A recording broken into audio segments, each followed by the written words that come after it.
10 ఇయర్స్లో 18 ప్రాజెక్ట్ అంటే మామూలు విషయం కాదు 18 పెట్టడం అంటే.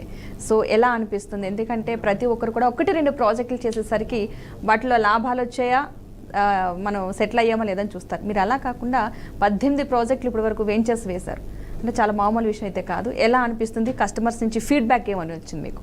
రియల్ అండి, కావాల్సింది అది. యాక్చువల్గా మనకు మన దగ్గర కస్టమరు హ్యాపీగా ఉన్నప్పుడు ఖచ్చితంగా మనకు ఆ బ్లెస్సింగ్స్ అనేది అందుతాయి.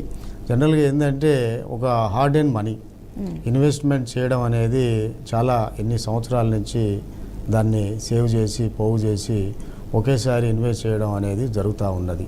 వీళ్ళు అయితే ఒక స్వర్గంలాగా ఫీల్ అవుతారు. జనరల్గా వాళ్ళ కళలు సాకారం చేసే దిశలో జేఎం గ్రూప్ ఉన్నది కాబట్టి ఖచ్చితంగా ఇప్పుడు జేఎం గ్రూప్ వెంట మా కస్టమర్స్ బ్యాంక్ ఉన్నది కాబట్టి మేము ముందుకు పోవడానికి వాళ్ళ సపోర్ట్. ఓకే.